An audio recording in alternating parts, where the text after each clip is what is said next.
Hello again and welcome to another Warhammer 40k Mordy and Glory video.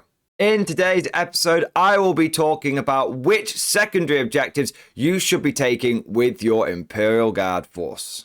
Picking the right objectives is vitally important to securing victory on the battlefield. Choosing a bad secondary objective that causes you not to earn very many victory points can easily lose you the game. And I know that many players struggle with knowing which secondaries they should be taking with their guard army. This video is designed to help you understand what makes a good secondary objective, and also I will be taking you through my top picks and which objectives I pretty much take every single game to help me get the win. And so without further ado, let's raise those banners, retrieve them datas, and dive straight into this. So before we get into the nitty-gritty detail of which secondaries you should be taking, let's go over some important golden rules when it comes to picking your objectives. The first rule is 10 points or bust. Basically, in the competitive community, a secondary objective is considered good or bad if you can almost guarantee getting at least 10 victory points on that objective every single game. If you are looking at your secondary objectives and you're going to pick one that you don't think you can realistically score at least 10 points in, then that is considered a bad secondary and probably one that you shouldn't bother taking. And the other golden rule, which is really important, is you should be building your army list with certain secondaries in mind.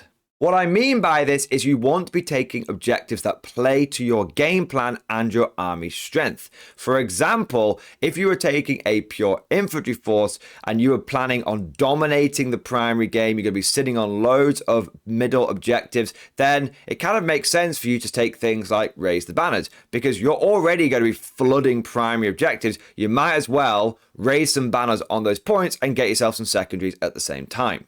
On the other hand, you might be taking a more fast-moving, rapid reaction force. Maybe a lot of scions are going to be in there. And for you, sitting on objectives is not really what you want to be doing because that limits your mobility, one of the key strengths of your army. For you, you'd be thinking about taking things like retrieve data, where you could just drop into a table quarter, retrieve the data, and then not worry if that unit dies. Or you'd be thinking about boots on the ground or engage on all fronts. Those ones that really do play into mobility. However, this does lead me on to the third golden rule, which is it is important to have a game plan. It is important to build your list around secondaries, but it's also very important to remain flexible and be able to adapt on the fly.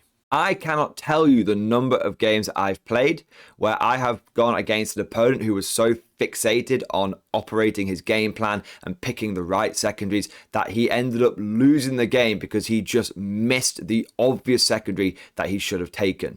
For example, I once went into a tournament and for 3 games in a row, nobody took no prisoners against me, even though I was running 240 infantry. And every single one of those players ended up losing their games because they ended up picking something like raise the banners or retrieve data because that was automatic in their game plan. And they scored okay on those. Maybe they got 10 or so points on it. But if they'd gone for no prisoners, they would have easily maxed it out. And that would have meant they would have won the game. So it is very important to have a game plan. And it is extremely important to know what secondaries your list is good at achieving.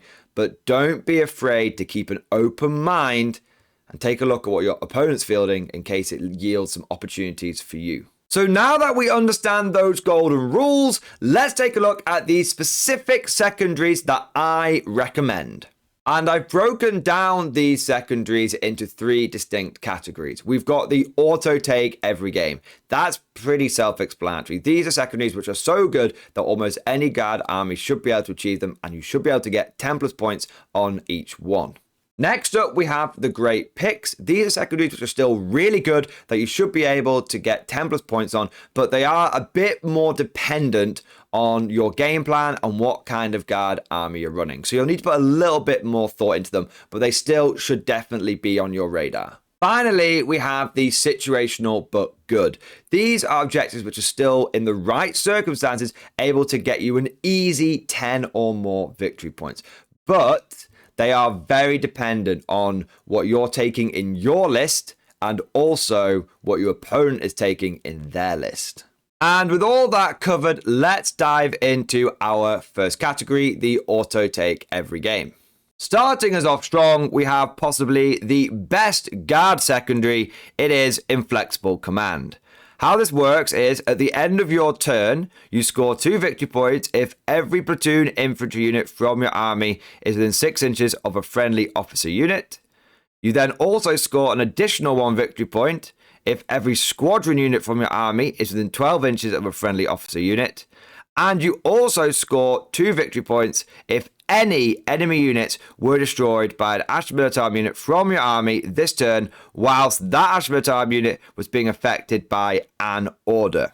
Now, this is already a very tasty secondary, but Games Workshop have made it even easier for us to score, because they have said that when you have an officer inside a transport, the transport also gets the officer keyword for the purposes of this secondary objective. That means that you can have your Castellan safely tucked away inside a Chimera, and he still helps you score Inflexible Command. On top of this, if you have an infantry unit which has a Voxcaster, then instead of having to be within 6 inches of a Canian command squad or platoon command squad, they can be within 24 inches and still count towards scoring a Flexible Command, making it really easy to spread your guardsmen out and still get loads of victory points. Now, the reason this secondary is so powerful is that you can pretty much guarantee a maxed out 15 points every single game without doing anything. As long as your infantry are within 6 inches of a Castellan or 24 inches of a command squad with a Voxcaster, you will get 2 victory points every single turn. And as long as your tanks are within 12 inches of an officer, and that doesn't need to be a tank commander, it's any kind of officer, Castellan, Creed, command squad, as long as they're within 12 inches of an officer, you score an extra victory point. That means that by keeping your army relatively close together, but not massively because you've got Voxcaster, so you can still spread out to 24 inches, you should be scoring 3 victory points every single turn from turn 1, which means by the end of turn 5, even if you've not killed any enemy units, you should still have got 15 victory points. This is a very, very strong secondary, and it's great because it's very difficult for your opponent to stop you from scoring those points. They can't interact with you without completely cutting off your chain of command. You should be getting those 3 points every single turn. But realistically, there's a really good chance you are going to actually max this objective out by turn 3. Because in the guard, pretty much every unit in your army should be under the effect of orders, be they regimental orders, perfectus orders, or even mechanized orders. Everyone should be getting take aim or gunners kill on sight or some kind of order. And you are a shooting army and your intention is to do damage to the enemy. That's why we're playing the tabletop game, right? And so it shouldn't be difficult for you to kill an enemy unit, and it shouldn't be a problem for your whole army to be under the influence of orders, which means that it's almost impossible, unless your opponent is playing incredibly cagey, not to score an extra 2 victory points on this. And therefore, it is quite easy to get 5 victory points every single turn, which means you can max this out by turn 3. And if you do this, it then actually frees you up turn 4 and 5, because there's no point in staying in inflexible command range if you've already got all the points for it. Turns 4, turn 5 means you can start spreading out and doing some of your other secondaries and getting more victory points. And it just opens up a load of late game maneuverability. Next up, we have Boots on the Ground. And this works by, at the end of each of your turns, excluding the first, so you can't score this turn 1, you score 1 victory point for each table quarter that has 1 or more platoon infantry units from your army wholly within it, excluding units that are within 3 inches of the center of the battlefield. You also score 1 victory point if you have 1 or more regimental standard units from your army that are either wholly within 6 inches of the center of the battlefield or wholly within your opponent's deployment zone. In layman's terms, basically what this means is if you have infantry in a table quarter, you'll get a victory point. So if you have it in 1 table quarter, that gets you 1 victory point. If you've got infantry in 2 table quarters, you'll get 2 victory points. 3 table quarters, 3. 4 table quarters, 4 victory points. For most guard players, you're going to find this an easier version of engaging all fronts, because you don't need to get into 3 table quarters to still score victory points on this. You can sit in 2 table quarters most of the game and still come out with victory points. So it is, in my opinion, just turbo engage. Despite the fact that you can't score this turn 1, I find that this is an easy 10 plus victory points. You do need to build into it slightly though. So you are going to need a solid core of infantry. But don't worry, this is not an objective that's purely for those only infantry guard forces. If you've got a hybrid guard army with at least 70 or 80 infantry, you should still be able to do very well with this objective. But if you're running a skew list like an armored company, then you're probably going to struggle to get as many victory points on this. But it's still a pretty good pick for you, because even if you just take 2 squads of infantry and sit them in cover in 2 table quarters the whole game, that still gets you 8 victory points, which is not great, but it's not terrible either.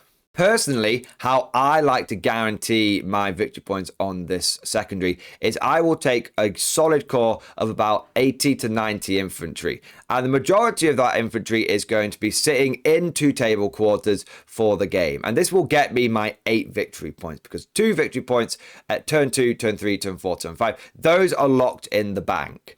But I then also have some sacrificial squads that I'm willing to just throw into the other 2 table quarters to get me those extra points that I need. Now, these can either be just cheap infantry squads that I'm going to move into a table quarter 1 turn, or I can also do it with scions, where if I deep strike them down into a table quarter, they've got the platoon keyword, they also help me score this objective. So basically, I like to sit in 2 table quarters and dominate them, and then occasionally just throw men over the border to get me those bonus points.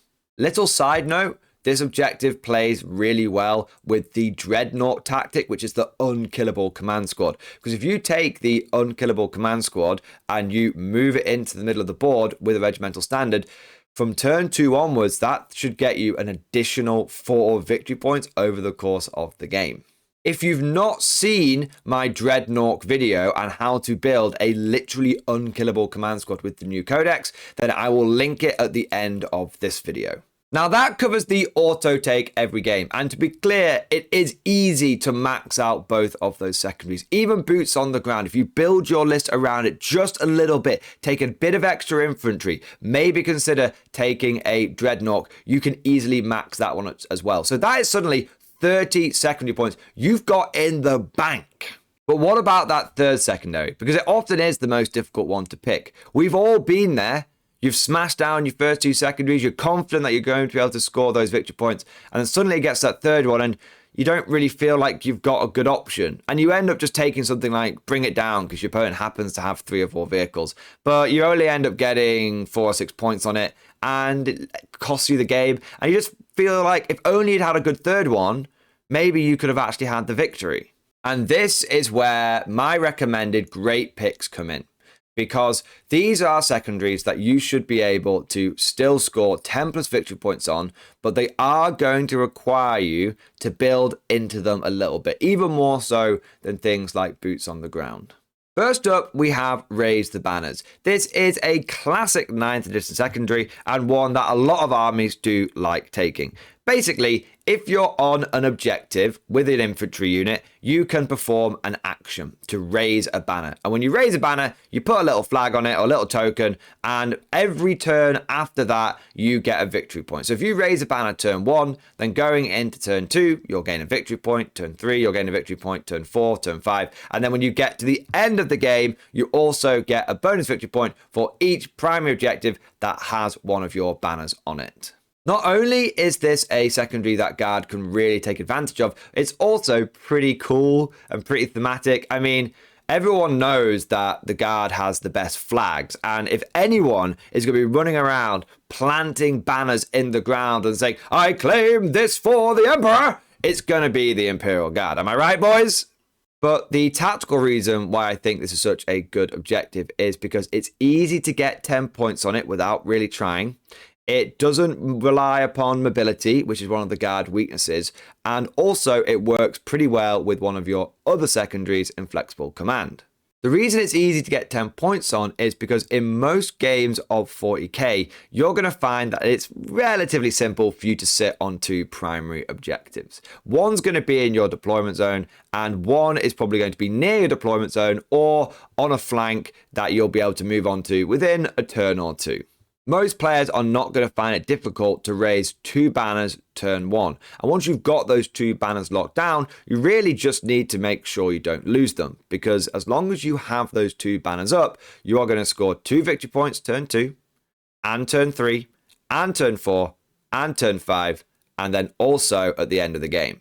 A simple way to make sure those objectives are pretty secure is just to bung 20-30 infantry and a Lehman Russ on each one. That's a fairly dedicated holding force that your opponent is going to have to put some pretty serious firepower or assault capabilities into to shift them off. And by being able to concentrate on two objectives, it means you don't have to spread out as much. You can retain your cohesion, which is brilliant because Guard are not a super maneuverable faction. You do have some fast elements like Sentinels and some forward deployers and things like that. But by and large, you're a fairly slow army. And so being able to sit and hold and take ground definitely plays into our wheelhouse. And that also works with flexible command because you're keeping everyone together, which means it's easier to get those sweet inflexible command points. Now, you might be thinking to yourself, Morning Glory, this sounds like an easy 10 points. Why is it not in the auto take category?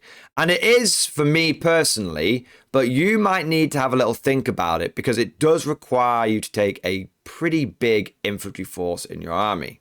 You're going to need to take at least 100 infantry in your force if you want to be able to guarantee those raise the banner points.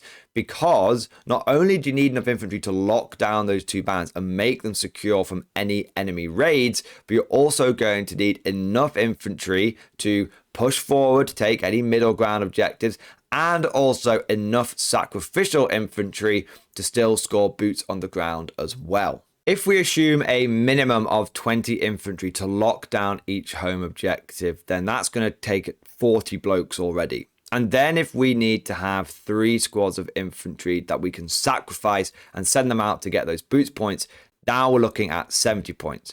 On top of that, you're going to need at least another 40 or 50 infantry to then push into the middle ground and start threatening those more contested mid-board objectives. So now we're looking at 110 to 120 bodies. Not every player is going to be willing to buy or field that many infantry in their force. It might just not work to their playstyle. And so that's why it's not an auto take, because it does require you to skew your list slightly. If you are a pure infantry commander, then Raise the Banners is absolutely 110% an auto take for you. You're going to have more than enough bodies to push into the middle and lock down your home field. But if you're looking for another secondary that you can get good points on and you don't need to end up taking out a second mortgage to afford all of those infantry squads, then you should consider Retrieve Battlefield Data. To score this objective, you need to do an action in each table quarter. And for each table quarter that you retrieve data from, you will gain some additional victory points. To be clear, you can't just sit in one table quarter and retrieve data each turn. You have to do it in each table quarter. So you are going to have to spread out a little bit and have a bit of maneuverability in your force. You can only retrieve data once per turn. So you can't run into 4 table quarters and then go, I have extracted data in all 4 of them. Nope. You have to try and do it 1 table quarter at a time, 1 turn at a time. At the end of the game, you score 4 victory points if you retrieve data from 2 table quarters.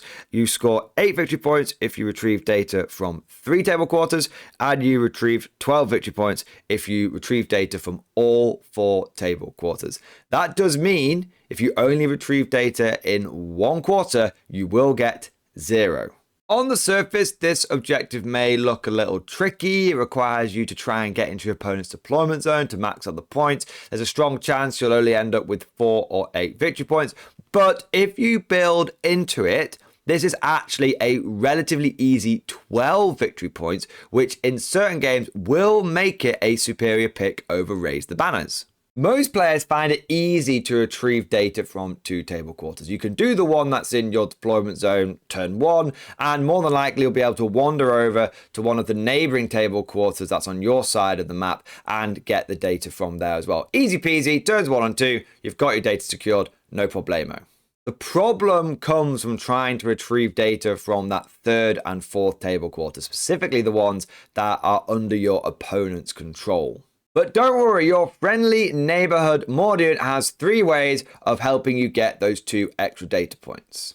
The first and simplest way is to include a couple of 5 or 6 man Scion squads in your army. Scions can teleport onto the board turn 2 and turn 3, and you should find that over the course of those turns, there's a good chance that one of those table quarters is going to have an opening, and you could just plop straight in, even if your opponent tried to screen you out. It's a pretty small squad size. Retrieve that data and have a good time. If you're facing off against a particularly elite army that doesn't have a huge amount of screening, and there are a lot of elite armies in 40k these days, then you'll find that what you'll end up doing is retrieving data in your own deployment zone turn 1. Turn 2, you'll deep strike one of these small Scion squads down and retrieve data with that. And then turn 3, you'll deep strike another one of your Scion squads down into the other enemy table quarter, and you'll get the data there. And then finally, turn 4, you'll go into that final table quarter, the one that's most likely on your side of the board, and you'll retrieve data there. Boom, you've just maxed out your data points. But what if you're facing off against an opponent that has pretty good screening and is making it difficult for you to get into that 3rd and 4th table quarter? Well, based on my experience, I would say you should still be able to do that turn 2 drop into one enemy held table quarter and find a little gap that lets you get the data. It's not normally until turn 3 that you come across these problems of not being able to get into that final enemy deployment zone and get into that table quarter. The first way you can get into that well screened out enemy table quarter is by using a Valkyrie. You see, if you have infantry inside a Valkyrie, they can get out after it's moved. Now, normally they have to get out 9 inches away from the enemy. It's kind of like deep striking in from reserve, unless they are Scions.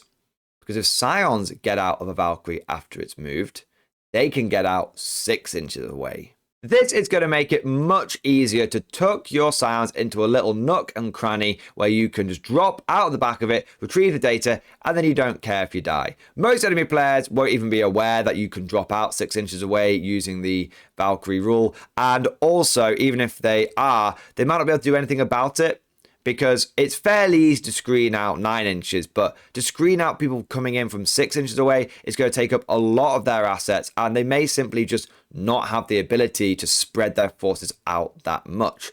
And even if they do, they may be really spreading themselves very thin, and you can start taking advantage of that. So there's multiple layers that you can use this little Valkyrie strategy for. Another way around the enemy screening defenses is to use the Barbican's Key. This is a relic that you use in your movement phase, and it's once per game, and you can put it on one of your squad sergeants and they can teleport across the board. It's kind of like a Dark Matter Crystal or Veil of Shadows if you're familiar with those Necron and Chaos relics. And what you do is you just wait till turn 5. You don't have to use that turns 1, 2, or 3. You can just wait until the end game, until your opponent has really spread out or they're really thinned out on the ground and they've just got no way of stopping screening you out anymore. And you go, you know what? Turn 5, turn the key, pop into the enemy table quarter, boom, retrieve my data, 1 CP, well spent. Like Raise the Banners, the reason that is not an auto take is it is going to require you to take some Scions in your army or start spending your CP on relics that you may not have planned to take. So you do have to build your list around retrieving data. But that covers the auto take and the great picks. And those 4 secondaries really should be the ones that you're considering every single game. But I want to briefly go over the situational but still good objectives as well. Most of these are going to rely upon what is in your opponent's army. If you come across something like Grey Knights or Thousand Suns, you would be mad not to take Abhor the Witch over something like Raise the Banners or Retrieve Data. It means you just get points for killing enemy units. There's no messing around trying to raise banners or sneak into enemy table quarters. It is a simple objective that you should be able to max out just by fighting your opponent. Likewise, if they suddenly turn up with loads of monsters or vehicles, bring it down is another great choice. Warp Ritual is a pretty good one, but it does depend on if your opponent has got any way of denying psychic actions or psychic powers. If he does, then it's a bit risky and you're probably not going to want to take it. But if you're facing off against someone like Tau, who have basically no way of interacting with psychic powers, it's a pretty good one to have in your back pocket.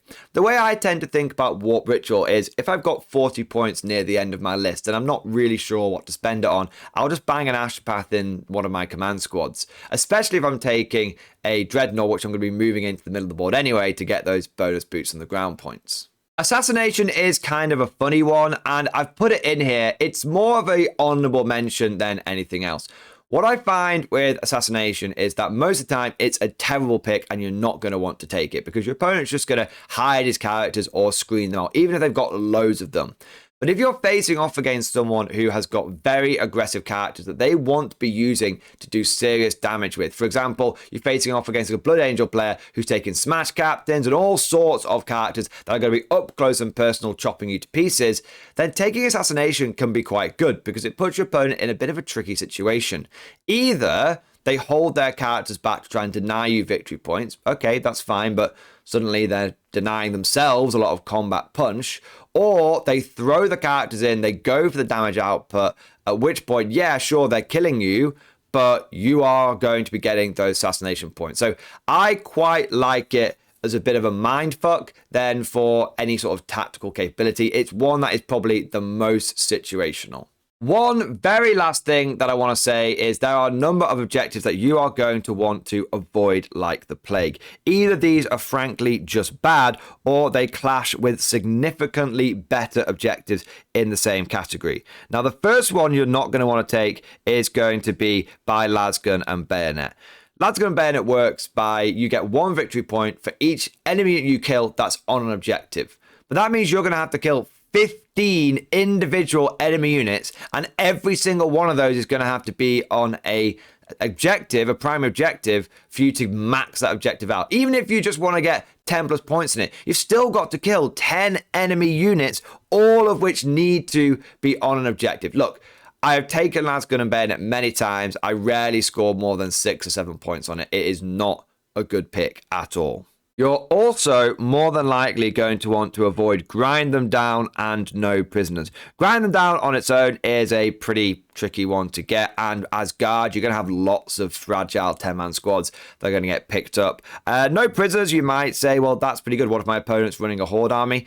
Yeah, true, but the problem with both these objectives is they're in the same category as Inflexible Command, and yes, I know I said be flexible, but Inflexible Command really is an easy 15 victory points. So by taking No Prisoners and by taking Grind Them Down, you are more than likely just taking an inferior secondary. In a similar sort of vein, you're probably not going to want to bother with behind enemy lines or engage null fronts because they are in the same category as boots on the ground, and frankly, boots on the ground is the superior choice. The exception that proves the rule here is if you're taking a Scion army and you really do plan on being in a lot of different table quarters all the time, then you may find engage is better. But even so, I think you're probably going to find boots is the superior pick.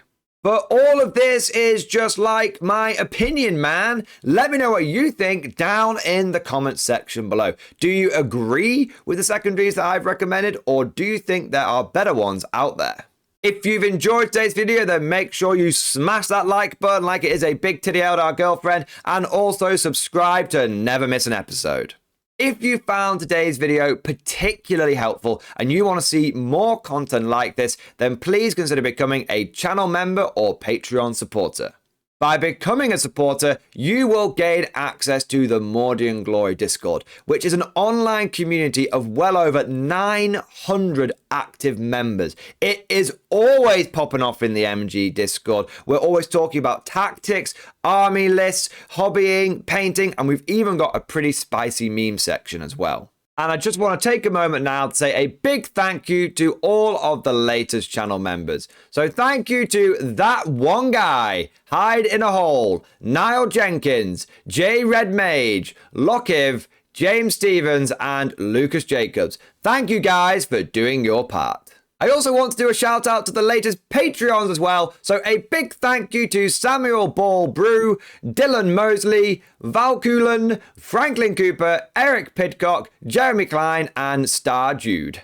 And last, but certainly not least, I want to say a personal thank you to all of my top tier patrons. These are the War Masters, the people who've truly gone above and beyond the call of duty. So a massive thank you to Alan Blunt III, Bonbon Vert, Phil French, Ross Miller, Swordfish Trombone, Alex Dengal, John Stubbs, Nick Walsh, Diesel Fox, Tom Sutton, and August Varney.